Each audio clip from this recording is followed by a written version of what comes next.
I want to take a few minutes and share my story. It's my life story, but it's also the story of Pattori Leather Goods.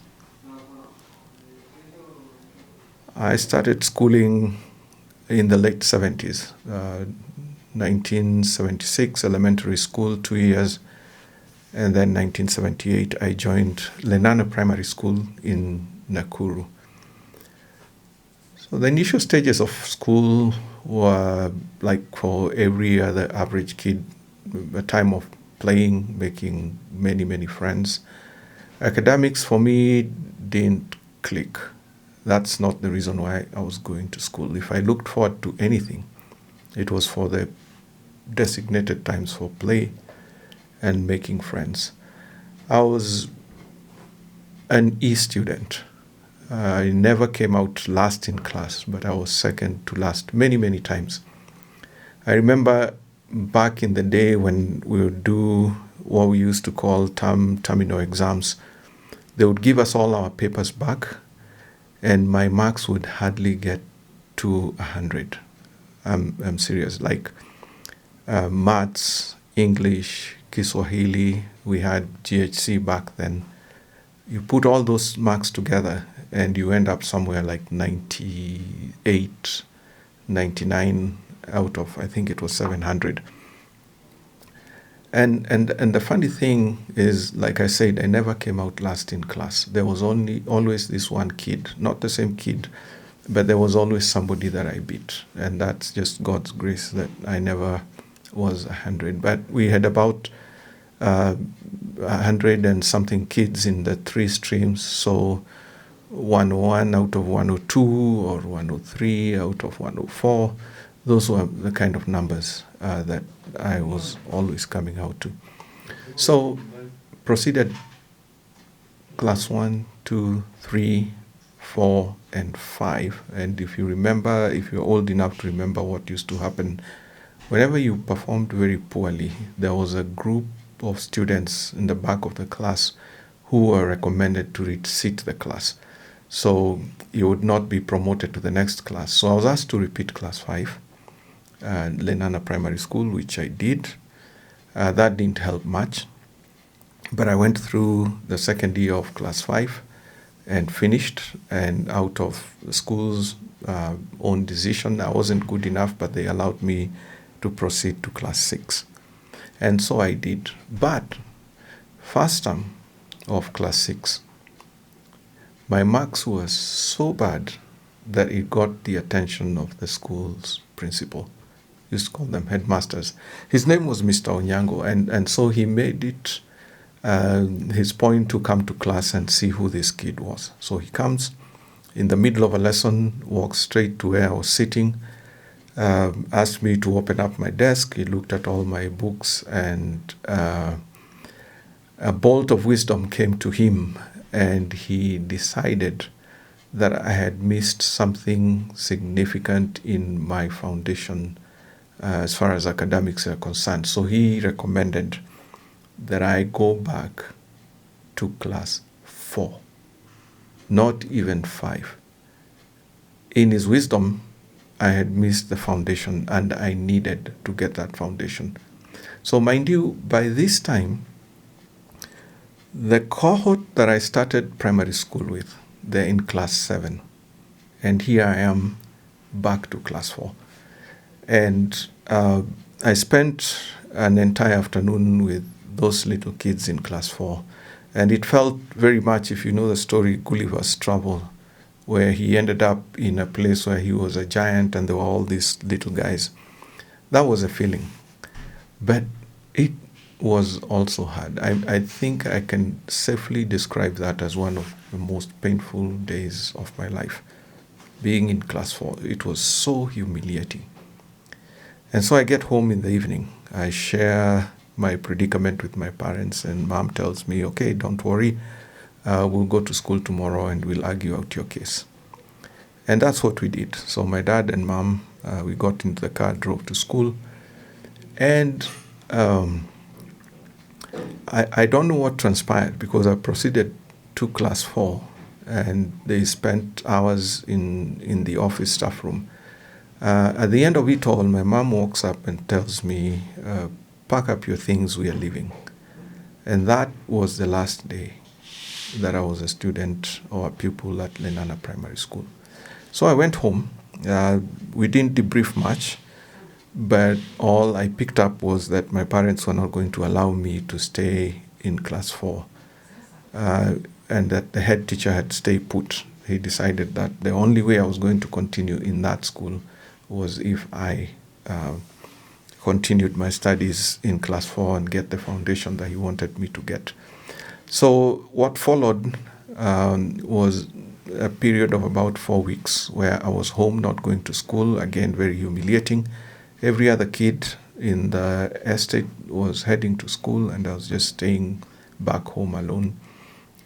And my parents were looking for a school for me to continue with class 6. And so through several of their friends, some networks, they secured a place for me in class 6 in a different school, Kisulisuli Primary School. Now this school is somewhere on the southern part of Nakuru. Back then, there was nothing there apart from an estate, a Bongoloya, which was notorious for illicit brew. And then there was the Nakuru South Cemetery on the other side. And on the back side was a farm called Fari, which grew a lot of vegetables irrigated with sewer. And then, of course, there was the Lake Nakuru in the neighborhood. So that's the kind of school that I found myself in. Now, life was really hard in Kisuli, as we called it.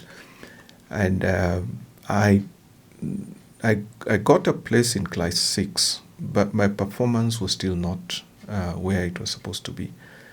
So I did 6 in Kisulisuli and class 7. And even there, they did not see it fit to promote me to class 8. So they recommended that I repeat class 7. So I went home, had a very candid talk with my parents. I said, I'm willing to recite class 7, but on one condition, that you're going to move me from this school.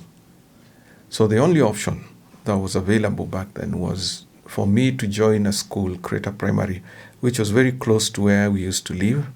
And my brother, my follower, was proceeding into class 7 that year, that I was supposed to repeat class 7. So the long and short of it was, my younger brother caught up with me in the same class. And so, as you can imagine, by this time I was years older than the rest of my friends or students that we were in the same class, probably a good 2-3 years older.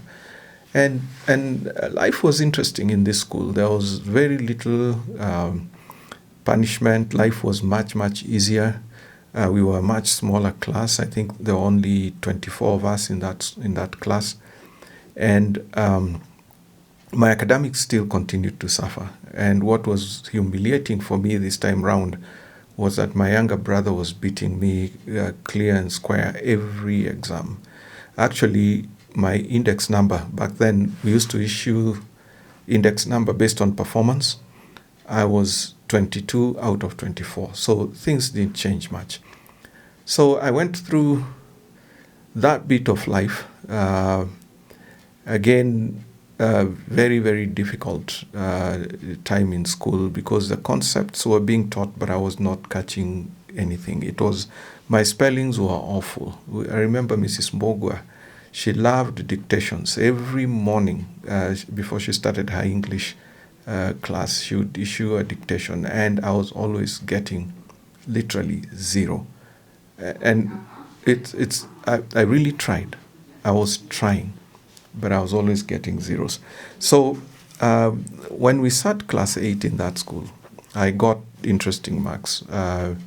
Back then we were sitting the exams KCP out of 700 marks. I got 364. That was 46 points out of a possible 72 points.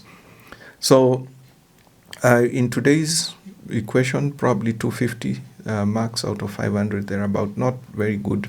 It won't take you anywhere. So what happened then is that all my friends started receiving their call-up letters. One to Mangu, another one to, all these fancy schools around the country. And I was there with no call-up letter. And again, very difficult. Not something of my own making, but I was being punished because of a system that I wasn't wired for. So I don't know how this miracle happened.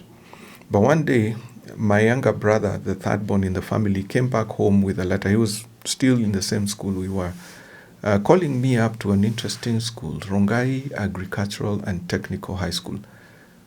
Rongai Agritech, that's how we called it. And it's an interesting school. If you just went on an online search and look it up, it's a very unique school. So the agricultural bit, the technical bit, those were areas that were emphasized in this school. And so we had a farm with lots of animals, pigs, cows, goats, whatever, rabbits, chicken. We had all these things that we were growing as the students of the school. And the proceeds were being used in the kitchen to feed us. So we worked the farm, produced the food that fed us, in so doing really lowering the school fees. But we also had a lot of, there were workshops. There was a wood workshop. There were bicycle repair shops. There was a tailor on site, students, serving students. And I can't tell you how grateful I am today that the Lord opened up that window for me to go to this school. We worked hard. It wasn't a walk in the park. We worked really, really, really hard. And as you can imagine, at any time of the year, there needed to be kids in school, even on Christmas Day, because the animals have to be taken care of. But interestingly, because we were spending so much time in the farm and in the workshops, and probably more than we were spending in class doing the academics, but it was while at this school that my academics opened up. I guess I found a system that served me in a way that made sense, and I thrived in every aspect of my life. But I got a lot of help in that regard. I remember my basketball coach coming to me one evening and saying, everything is working for you apart from your academics. What's wrong? So he calls me to his office and tells me, I'll give you a strategy on how you're going to catch up with your friends as far as academic goes. Never spend more than 20 minutes working out mathematics. Just make sure that you spend 20 minutes, but do 2 or 3 sums and do them well, and then let this become a habit for you, attempting and answering questions well. And that's what I did for the rest of my time in high school from when I was in Form 3, 20 minutes a day on maths, and I got a grade that allowed me to go to uni. But anyway, I really worked hard. I spent many hours studying, because I knew while my friends were walking, I really had to run because I was coming from way behind. And the miracle of my time at Rongai was that while I came into school, my entry behavior, I was maybe second last in the class. My school only managed to take 21 to uni that year, and I was placed position 20. That's how I ended up in Nairobi University for a degree in political science and philosophy. And the possibility that could happen, because kids like me were never meant to get anywhere close to going to college. But anyway, I went, did my degrees, and I became a Christian while in college, and met my wife, my girlfriend then, somewhere, I think I was in third year. But after school, you go and do the typical thing, get a job, get married, and do life. And I was fortunate enough that most of the time that I worked, served, I did so in a mission organization that I really, really valued and treasured. I worked and got an opportunity to travel the world, many, many countries, probably all the continents. And this was a very rewarding time. And I rose from being a data entry clerk to the national director of our organization, heading up the team based in Nairobi. And I really helped and worked with a lot of people, encouraging them to become better at all spheres of life. I encouraged people especially to go back to school and get more education, but that was not for me. So I remember when I was working as the director of operations for our area office, the Africa office, everybody was going back to school. There was a craze about going back to school. I decided to go back to school, but to a different kind of school. I enrolled in a dressmaking school. And I remember my classmates were these young girls who had not even finished high school. And they were coming out to Nairobi to do a course that would give them some skills that would help them fetch a bit of money here and there as they made clothes for people. So I went back to school, a dressmaking school, and I started from scratch. And here I am, already a senior executive in the organization, but I get home, change, and hop on my bike and go to dressmaking school and come back home with homework. I was teaching khaki papers. They taught me how to thread a sewing machine, and all that was so exciting. So I come back to work, I'm trying to share my experience with my colleagues, and none of them was clicking with where I was coming from, or even seeing sense in what I was doing at the time. But that was a very rewarding experience, and I learned how to stitch. I bought a sewing machine, brought it home so that I could do my homework. My kids were, very excited looking at what Daddy was doing at home in the evening. They started even serving me meals on the sewing machine table sometimes because I had a lot of homework to do. But that was genesis of Pattori, and that's how I got started in this world. But there were just several things that fell in place. A friend of mine, Jürg Stalder, visiting from Switzerland, he brings me a Swiss Army knife and tells me, this is a precious knife, you can keep it and hand it over to your children when you're older. And so I wanted to make a small sheath for it, and I got my passport holder, a leather passport holder I fashioned it into a knife sheath, and that turned out well. So one thing led to another, and I started making a few things here and there, and people got interested, and I started making a bit of money selling this there. I wasn't even selling for the money. Even today, I don't do this for the money. I do it because it's something I'm passionate about. It's something I know I was wired to do. And I craft. I do leatherwork. I do interior design. I do woodwork. So this is an area that I'm very passionate about. But it took me about 40-something years of life to connect with what I was made to do. It took that long. And eventually I did quit my role at the mission agency. And right now I'm running the business and a few other businesses, working together with my wife and my family. My son is my colleague. We share an office. And the space I'm in right now, looking at a confluence of my passion, my experience in mission, raising money for kingdom work, and now working as an entrepreneur and coming into a space where I'm also teaching on biblical entrepreneurship through an organization we founded called Narrow Road Ventures. This, I believe, is where God wants me to be. And He created me for such a time as this. So as I look back, I'm looking at my own children. I have a son who I know for sure will never go to college.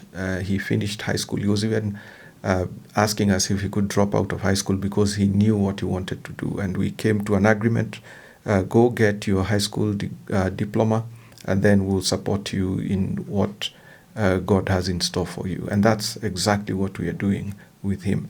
We have a daughter who's an academician. She thrives in school, and we support her through that. Our eldest daughter, right from the onset, decided that she wanted to become a chef, and she's traveled the world as a chef because of us allowing her to thrive at what she believes she was created for. So the story of Pattori has very little to do with profit. I look at my colleagues, fundis and artisans, encouraging them to become the best at who they are, not so that they can continue working for us. In fact, I tell them, God has just placed you under us for a period. We want you to move out and go create your own thing, probably not necessarily in leatherwork, but something that will help employ people and give jobs and honor people who have been disenfranchised because they didn't do well in school. We want to bring honor to such people. We want to give them dignity so that they feel they have dignity. We also, of course, honoring the giftings that God has given us and the purposes that He has given each one of us.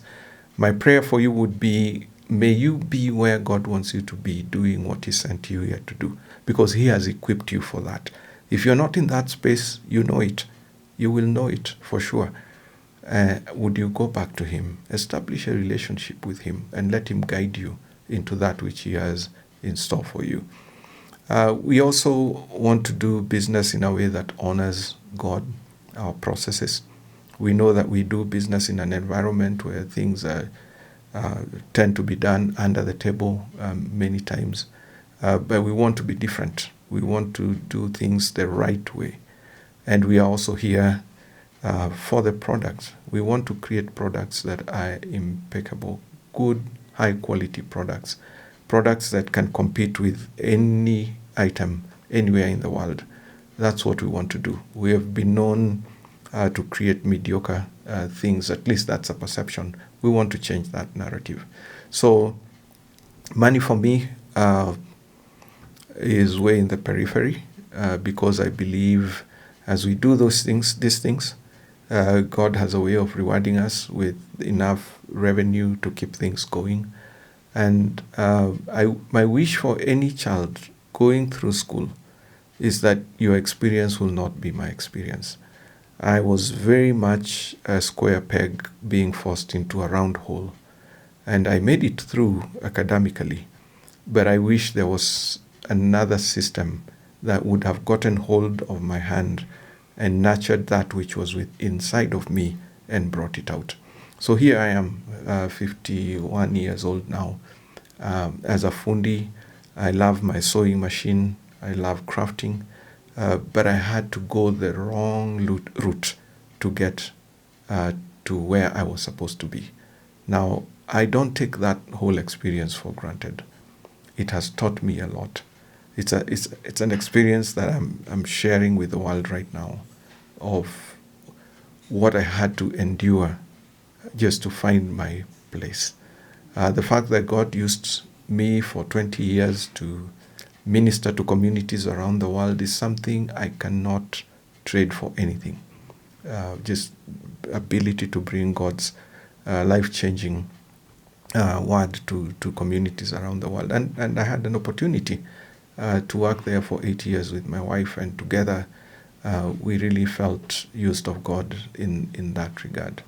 So, that's all I had to say. I think the only one thing I can add as I finish is, if God has allowed you to live to where you are, He definitely has a purpose for you. I remember when I was in class 4, that initial stage, between two schools that were next to each other, Lenana Primary, Jamhuri Primary School, There's a road that passes in between those schools, Odinga Oginga Avenue in Nakuru, if you're familiar with the geography. There's a time 3 kids were hit by a car. And I think in a space of about 3 or 4 months or something like that. And 2 of them died, and I survived. And so I know I'm here because God has a purpose for me. And I'm hoping, I know that I'm living out that purpose. Thanks.